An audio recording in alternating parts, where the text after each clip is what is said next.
Então, gente, a gente está continuando na segunda página aqui, capítulo 1, individuação e o individualismo. Ela está começando a falar da importância desses dois conceitos. Nós falamos a última vez sobre a capacidade de relativizar as situações, do cuidado com os clichês. Ela fala do certo e errado, que foi importante até determinada época da nossa formação. Mas chega um momento que nós não temos mais essa dicotomia certo e errado, porque as situações cada vez se tornam mais complexas e depende muito de condições internas nossas. Então, a Hermâncio do Fogo Espírito, pega um conceito do Carl Gustav Jung e continua falando sobre isso, de que essa questão do certo e errado chega um momento da nossa vida que vai depender justamente da nossa maturidade psíquica muito grande, que vai mais do que uma questão de personalidade. Olha o que ele diz. O doutor Carl Gustav Jung chamou de individuação o processo paulatino de expressar nossa singularidade, isto é, sua característica própria. Isto é, a marca de Deus, olha que bonitinho que ela fala, é a marca de Deus em nós. O ato de talhar a individualidade, aquele ser distinto e único que está latente dentro de nós.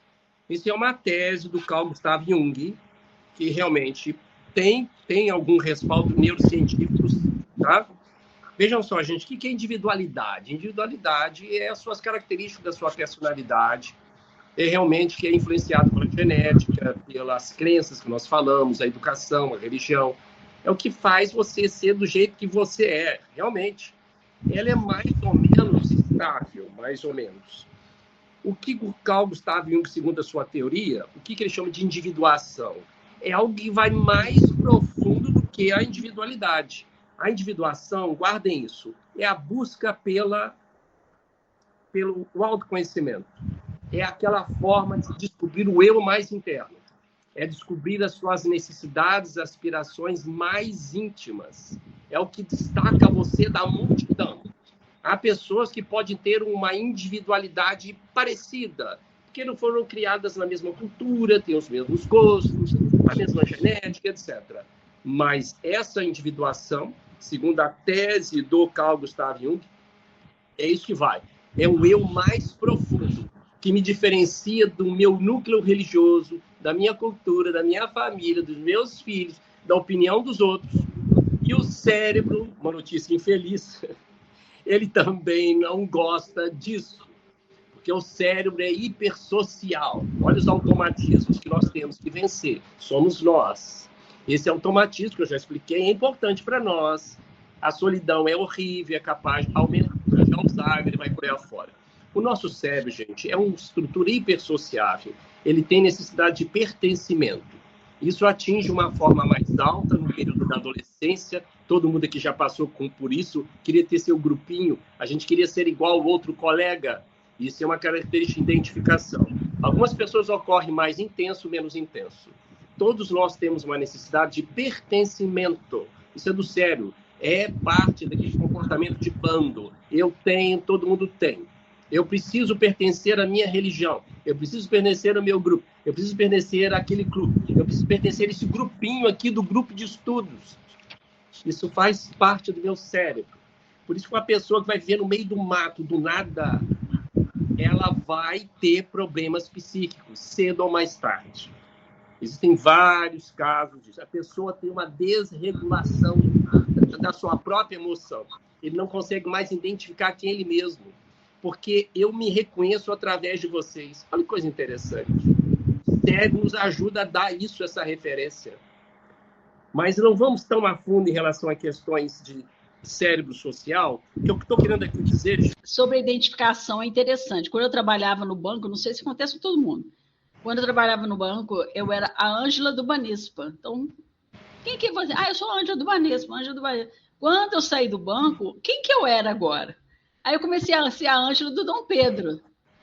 Sou a Ângela do Dom Pedro, Ângela do Dom Pedro, Ângela do Dom Pedro. Agora eu sou a Ângela da Casa São Francisco. É interessante isso, a identificação. Eu tenho voluntários na Casa São Francisco, né? Que geralmente aportam lá para poder curar suas depressões, suas dificuldades e tal. E um deles é até um senhor, não vou falar que é um senhor jovem, não, porque não existe senhor jovem, né?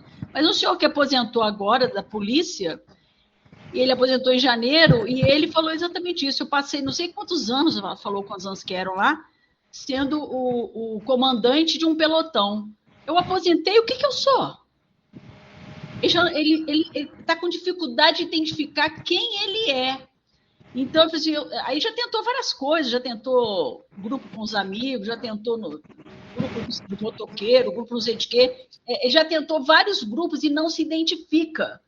Até que, agora lá na Casa de São Francisco, ele está se sentindo bem, fazendo aquela coisa que é totalmente inesperada, oposto a tudo que ele fazia, e está tendo frequência, está gostando do que está fazendo, de atender pessoas, né, sendo uma pessoa anônima, mas se descobrindo. Então, essa identificação do cérebro, ela é muito importante. Você se identificar. Quem é você? Eu sou fulano de tal, do lugar tal.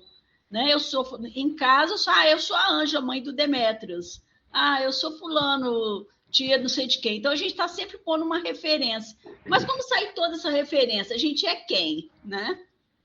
Nossa, Ângela, muito obrigado por você que comentou. Você ilustrou exatamente, em palavras simples, aqui o parágrafo que eu estou comentando, que é individuação e individualidade. Imagina, é só você, esse senhor, que tem isso, e 6 bilhões de seres humanos no planeta que tem isso. Todos nós precisamos dessa necessidade de pertencimento. Isso é uma função cerebral que dá individualidade. Só que o Carl Gustav Jung vem falar alguma coisa a mais que o Espiritismo fala de autoconhecimento, que é a individuação, é a capacidade de nós internarmos cada vez mais e descobrir quem realmente nós somos, no sentido de quais são as aspirações mais íntimas suas.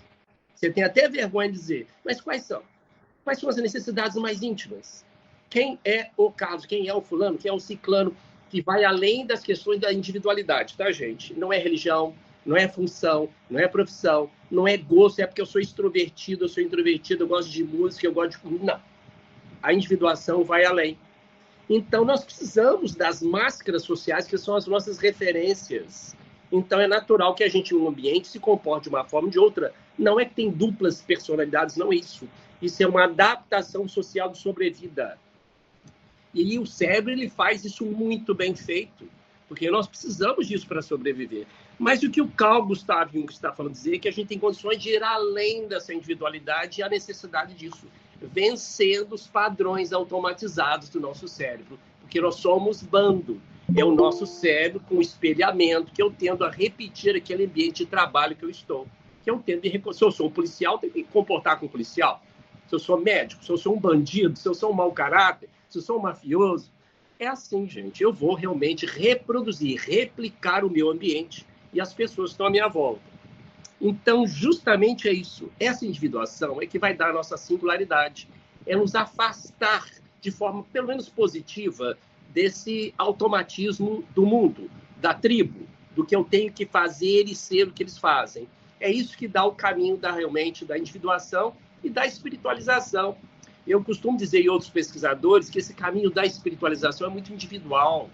O que é uma prova de fé para você não é para mim, é verdade, porque passa por um nível mais profundo do cérebro que nem os neurocientistas sabem dizer, que vai além justamente do que a gente pode chamar de cognição, que envolve muito a emoção que nós vamos falar agora, que são as regiões mais profundas. Então, isso é a diferença de individuação para individualidade, tá, gente? Individuação, lembrem, é autorrealização, é identificação plena, mais profunda, é afastamento do comportamento social, de tribo. Você se desidentifica com o social para identificar com necessidades mais internas. Isso, gente, é o que caracteriza a maturidade de alguém. E ela continua no outro capítulo. Na individuação, o critério certo ou errado é substituído por algumas perguntas. Olha que bacana. Convém ou não convém? Isso para mim, né? Quero ou não quero? Serve ou não serve? Necessito ou não necessito disso? Eu nem vou precisar de dar muitos exemplos. Vocês sabem que se a gente deixar se levar para os automatismos cerebrais, aqui eu falei, a gente não vai fazer nada que de fato é importante e que é saudável e assim por diante. Quantas vezes nós compramos coisas, gente, sem ter dinheiro e desnecessário? apenas para justamente impressionar outra pessoa, para agradar alguém, assim por diante. Os técnicos em marketing utilizam muito isso, viu? Quando você vai comprar um relógio, você não está querendo algo para marcar a sua hora. Você está querendo algo para ter status, mostrar poder e assim por diante. E assim, carro, roupa e assim. O marketing utiliza isso do cérebro. O cérebro não quer comprar algo de fato que tenha aquela utilidade. Ele quer algo que atinja a questão emocional e psíquica. Está muito relacionado à individuação, muito relacionado. Mas então é isso, a individuação nos ajuda a responder isso cada vez que a gente se conhece mais. Eu preciso comprar isso mesmo? Eu quero mesmo estar aqui assistindo esse grupo de neurociências? E qual que é o caminho? Ela continua falando. Questões cujas respostas vêm do coração. Coração aqui, gente, vamos trocar a palavra por emoção e sentimento, tá? São estruturas mais profundas do cérebro. Ela está usando o coração do ponto de vista poético. A gente vai utilizar aqui emoção e sentimentos. Somente aprendendo a linguagem dos sentimentos, olha, ela começa, poderemos escutar as mensagens da alma destinados ao ato de individuar-se, quer dizer, de mergulhar cada vez mais em quem você é, do que você gosta mesmo. Você não está fazendo uma coisa porque o outro falou que é bom, ou que realmente todo mundo está falando que você deve fazer isso, ou porque a cultura falou que é bom. Não, é porque aquilo faz bem para você, se sente bem. E aí que vem o ponto-chave da nossa discussão. Olha só a próxima frase. E sentimento é valor moral aferível, exclusivamente por nós mesmos, no ato sagrado da intimidade consciencial. Trocando-se em miúdos e também numa linguagem neurocientífica.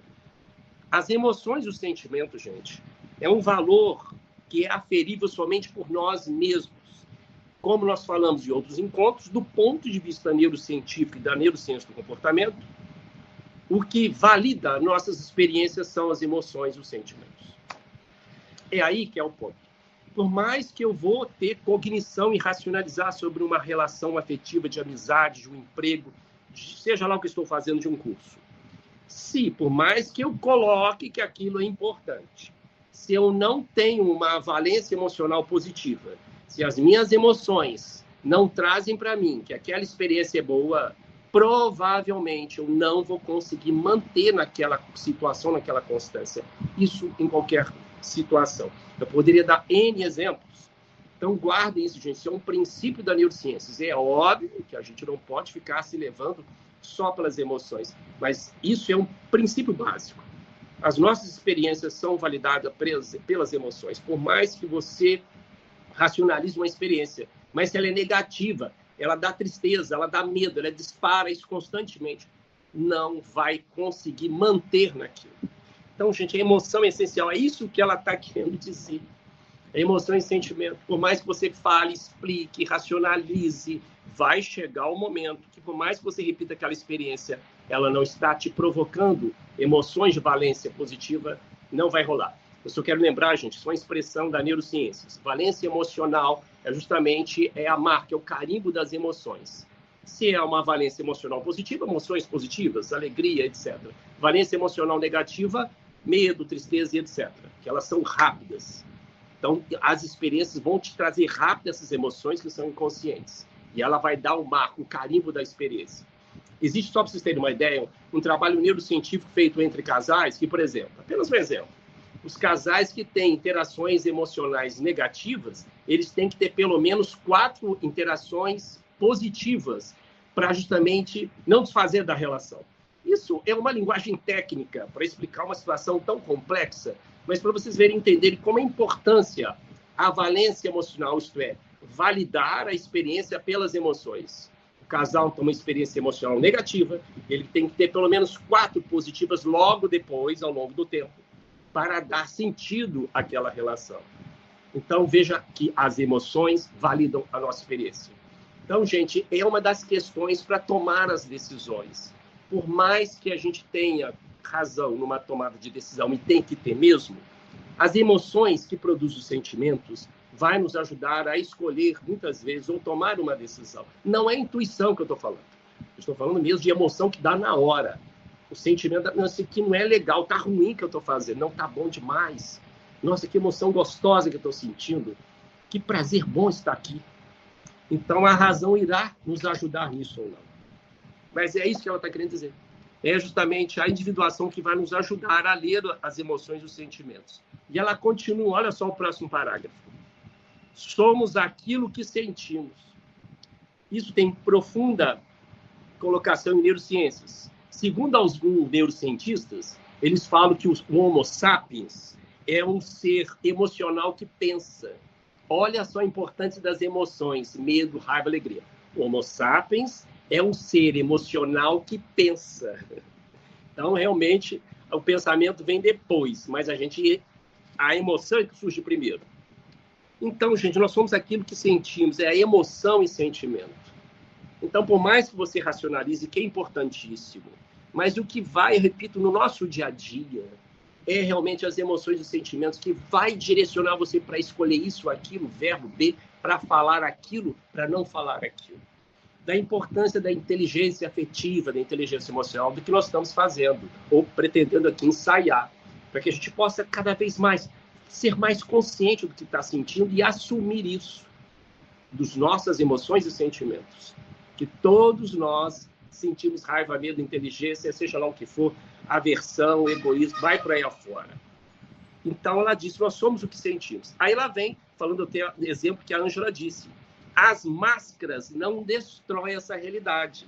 O que são as máscaras? Porque ele é hipócrita. Não é isso, não é isso. São as máscaras sociais, são as personas. Eu sou médico, eu sou professor, eu trabalho no banco, eu sou realmente vendo na padaria, eu sou o marido, eu sou a mãe. São as personalidades que nós desempenhamos, mas é muito mais do que isso que faz uma experiência ser positiva ou não. É os sentimentos, as emoções, é a individuação, que está em regiões mais profundas, que cada um vai descobrir isso. E ele continua. Eu quero dizer aqui, gente, que eu já dei um conceito, sei que é um conceito bem acadêmico, mas é só para vocês entenderem que a afetividade é uma expressão que não se refere apenas ao relacionamento afetivo. Em neurociência, a afetividade é um conjunto que engloba sentimento, emoção, humor, motivação, paixão. Então, veja quantas questões, do ponto de vista neurocientífico, engloba a afetividade, que vai além da cognição pura, do raciocínio lógico. Isso que faz o ser humano. O animal não tem esse conjunto de afetividade nem de cognição, mas isso é o que diferencia para a gente de um robô. O robô ele vai superar a nossa intelectualidade, já está fazendo isso de sobra. Vão fazer um robô que é capaz de pensar muito mais rápido, o homem mais inteligente da Terra. Mas eu não sei como a robótica vai conseguir fazer afetividade. Que emoção, sentimento, humor, afeto, motivação. São estruturas muito mais profundas, depois vamos discutir isso. Mas eu quero que vocês saibam que eu vou mais além. Nós somos aquilo que está na nossa afetividade. Eu estou fazendo aqui um comentário mais técnico, mais neurocientífico. Nós somos aquilo tudo que está na nossa afetividade. Motivação, emoção, sentimento e etc. que eu falei. Ela continua nesse parágrafo. Quando aprendemos o auto-amor, olha aí, abandonamos o crítico interno que existe em nós e passamos a exercer a generosidade do auto-perdão, ou seja, a aceitação incondicional da criatura ainda imperfeita que somos. Para aí, vamos devagar. Vejam só, gente, o crítico interno, ele faz parte da nossa formação cerebral. Sem o crítico interno, também a gente não estaria aqui. O crítico interno é representado principalmente do córtex pré-frontal, que dá a capacidade de antever consequências, de reavaliar caminhos. Mas esse crítico interno, dependendo das condições que tivemos lá na infância, dos nossos primeiras referências, tivemos muitas críticas, fomos muito criticados, comparados, ou no ambiente de trabalho sofremos estresse. Esse crítico interno, em vez de positivo, ele pode ir muito além da condição fisiológica e passa a ser justamente um torturador interno, em que tudo que você faz, você critica ao ponto de você não conseguir fazer mais as coisas, porque você passa a não acreditar mais em si, no seu valor, no seu merecimento. Porque esse autocrítico é tão intenso que chega disfuncional, que é uma das características desse crítico interno, gente. Ele pode ser tão disfuncional que leva à depressão, ansiedade.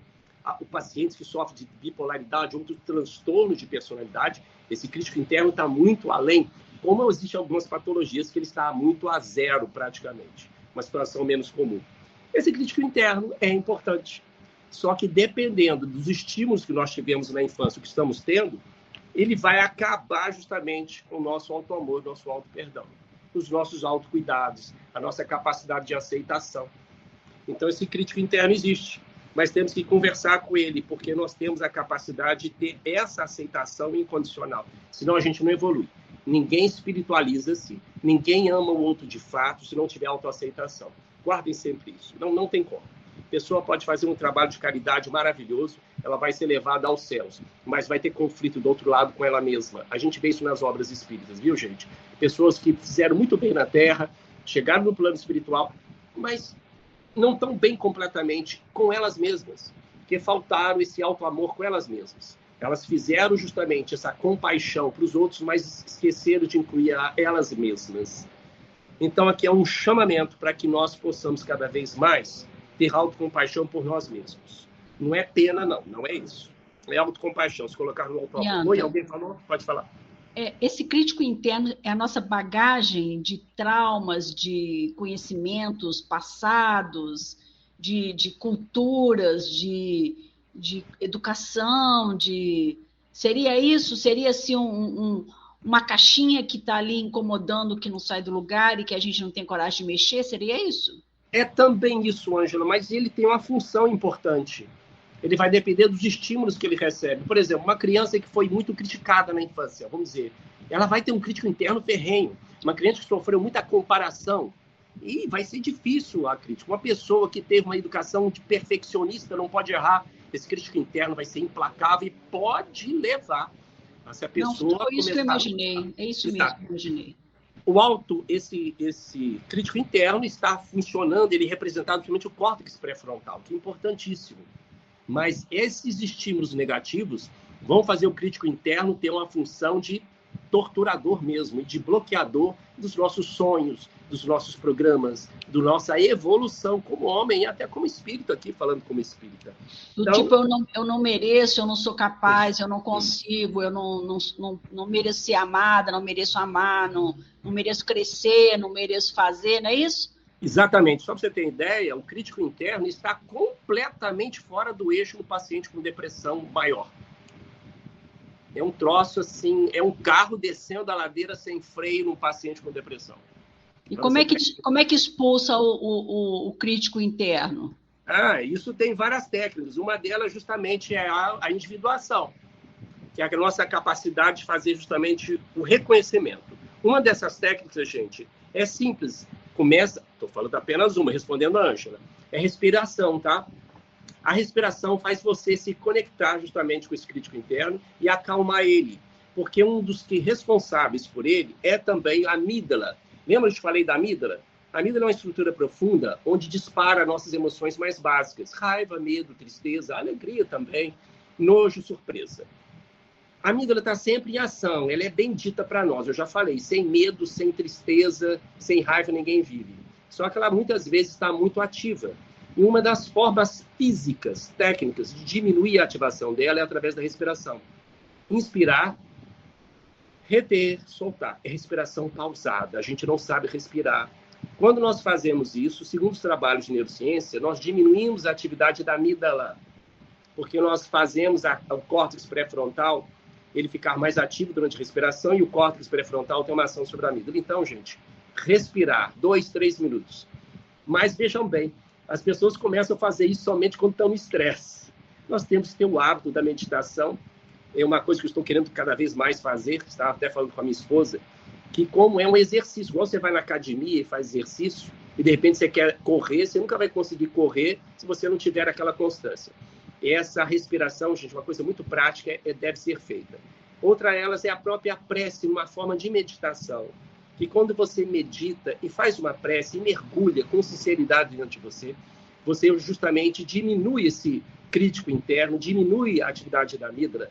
E quando você, gente, isso acontece conosco no dia a dia. Desculpe se eu estou sendo muito técnico, se quiser, depois te para explicar melhor. Existe uma rede cerebral chamada rede de modo padrão. Essa rede de modo padrão é uma rede extensa no nosso cérebro que ativa regiões da memória, da capacidade crítica, reflexiva. Ela é muito extensa. Ela está funcionando quando você está fazendo algo, está pensando em outras coisas, você está divagando. Ela é boa, sim. E ela é a mais ativada quando você está meditando, orando, divagando no sentido de relaxamento, vendo uma paisagem, etc. Então, quando você está nessas situações, você ativa essa rede modo padrão e ela faz uma conexão com as regiões mais profundas do seu cérebro, aumentando a sua capacidade reflexiva, de raciocínio lógico e de memória. Então, estou falando aqui para vocês o que é validado cientificamente, isso não é filosofia nem nada. Então, uma pessoa que quer, respondendo a Ângela, tá, gente? Silenciar esse crítico interno, a amígdala, aquele vozerio interno, é uma forma de fazer a respiração, meditação, divagação mental, olhando para uma paisagem ou algo, uma imagem que te agrada, que te relaxa. Então, você ativa e é capaz de melhorar essa reflexão. Sua mente fica mais calma. Tanto que aqui, só para pegar esse gancho, eu não posso perder isso, porque isso é prático para vocês, ou para quem está estudando, fazendo concurso ou estudando alguma coisa. Uma das formas de memorizar ou consolidar a memória é quando você está estudando, faz um intervalo de 40, 50, estuda 40, 50 minutos, faz um intervalo de 5, 6 minutos, não é para ficar fazendo outras coisas, é para ficar em rede de modo padrão. O que é isso? Devagar, ficar na janela olhando 5 minutos, é uma forma do cérebro consolidar melhor o que você acabou de estudar. Eu estou ensinando para vocês uma técnica de estudo validada cientificamente. Devagar. Por que as pessoas fazem? Principalmente o estudante, quem está estudando. Está estudando, vai pegar o celular lá, fica lá. Você está ativando outras regiões do cérebro e não ativa a rede de modo padrão. Para que você ativar a rede de modo padrão e tentar consolidar o que você estudou, você tem que devagaramente. Fica lá sentado, vai dar uma volta com o cachorro. É uns exemplos que eles dão para nós. Então, só respondendo a Ângela. Vamos continuar aqui. Ela termina esse parágrafo. Oi, perdão. Nós temos todas as funções para isso, Renato, tá? É o córtex pré-frontal e nós temos uma estrutura chamada metacognição. É por isso que ele está falando da individuação. A individuação é a capacidade de você reconhecer e atender suas necessidades mais íntimas, mais internas. E você justamente contrariar a tribo, o modus padrão dos outros, a profissão, o ambiente, a opinião, a mídia, o que as outras pessoas querem. Está entendendo, Renato? A individuação, a gente vai no modo que a gente está falando. O cérebro tem um modo automático que vai. Aí a gente continua mais pertencente à persona, à tribo, às profissões, e não vai fazer o que é a proposta do Carl Gustav Jung e da irmã Dufour, a individuação. Você quer isso mesmo? Isso é bom para você mesmo? Você está fazendo o que os outros estão falando, ou porque a mídia está falando, que sua mãe quer, seu pai quer, seu irmão. Ah, porque seus vizinhos fazem, o país faz, que seus amigos mais íntimos fazem. Olha só, tá entendendo, Renato? Mas se a gente fizer uma coisa dessa, a gente não vai ficar parecendo uma metamorfose ambulante, não? Do tipo assim, um índio fora da toca, um ET andando pela rua, nossa, aquela pessoa estranha, ela não... Vai, Ângela, vai. Foi o que eu imaginei. Porque nós estamos na tribo do Homo sapiens, ué. Você vai ser expulsa da tribo. A Ângela é esquisita. Ué, a Ângela não compra Por que a Ângela não comprou o iPhone? Por que a Ângela não viaja igual eu? Por que a Ângela não assiste os programas que eu assisto? Ô, Ângela, você não veste as roupas que eu visto, não? Você não frequenta os mesmos clubes? Você não dá as mesmas opiniões? Olha só quantas coisas padrões. Tá errado o que eu estou falando? Não é errado. Nós estamos aqui falando da individuação. É as suas necessidades pessoais. Aí você sai do modo de tribo, simplesmente respeitando, só querendo respeitar o automatismo do cérebro. A gente sai desse modo, e aí a gente vai para a área da saúde. Aí você atinge aquilo que te dá paz de verdade. Aí você vai fazer aquilo que te dá valor de verdade, que te dá significado de verdade. Está entendendo, Ângelo? Onde pelo menos o Carl Gustav Jung quer chegar? Será que o Carlos está fazendo tudo aquilo que ele gostaria ou que deveria fazer para a sua saúde ou para a sua evolução espiritual? É uma questão que eu estou fazendo para mim. A individuação é isso, gente. É aprofundar-se em quem você é, além da individualidade. Quais são as suas necessidades reais? Não é que sua filha quer, que seu filho quer, que alguém falou, não, o seu psicólogo falou, não é isso. Para pensar, faz esse mergulho toda vez. E existem técnicas para isso. Claro, os psicólogos têm técnicas, principalmente na TCC, na terapia cognitivo-comportamental, que pode te ajudar cada vez mais a reconhecer as suas necessidades mais internas. Não que seu filho quer, que sua mãe quer, que sua esposa quer, que seu marido quer. É suas necessidades e aspirações mais íntimas. O que eu quero, o que me faz bem, o que tem significado para a minha vida. Então, nós podemos silenciar esse crítico interno e podemos apenas seguir ele, como todo mundo faz, e a gente faz na maioria das vezes. E ela termina. Nossa, acabou o tempo? 4 minutos? Dá para terminar. Estamos terminando. Nossa integração com a verdade depende do conhecimento dessa realidade particular. Escutar a alma, que nós estamos falando. Eu vou ensinar uma técnica para vocês, que eu aprendi e tem me ajudado muito. Ela se manifesta na consciência, cujos sentimentos constituem espelho. Através das sensações aqui ela quer dizer tudo, tá, gente? No seu sentido mais amplo, a alma se manifesta. Vamos com calma. O que ela quer dizer escutar a alma aqui? Existe uma técnica simples, gente, validada cientificamente, que toda vez que você está numa situação principalmente mais difícil, nomear afetos. O que é nomear afetos? Dê um nome ao que você está sentindo. A gente não tem o hábito de fazer isso. Isso é um exercício e tem que ser honesto. Eu estou sentindo raiva, porque ele falou assim comigo. Eu estou sentindo raiva. Não, eu estou sentindo medo. Eu estou sentindo nojo. Eu estou sentindo ódio mesmo. Então, dê nome às emoções ou sentimentos. Seja honesto com você. E o que tem falar isso, cara? O que vai adiantar? Vou ficar com mais raiva ainda. Não. Quando você nomeia, dá nome aos bois, dá nome ao que você está sentindo, você ativa o córtex pré-frontal. Quem dispara as emoções mais básicas são as amígdalas, que estão lá no fundo do cérebro. Elas ativam. Quando você ativa o córtex pré-frontal, raciocinando, dando nome às emoções, você diminui a atividade da amígdala. Porque quando você nomeia os sentimentos, as emoções, você ativa o córtex pré-frontal, diminuindo o impacto das emoções naquele momento. Então, nomear emoções e nomear sentimentos, chamado nomeação dos afetos, é uma técnica validada cientificamente que nos ajuda a diminuir o impacto das emoções de valência negativa. Isso é um exercício para nós. Olha só que ela fala escutar a alma, isso é uma técnica para fazer isso.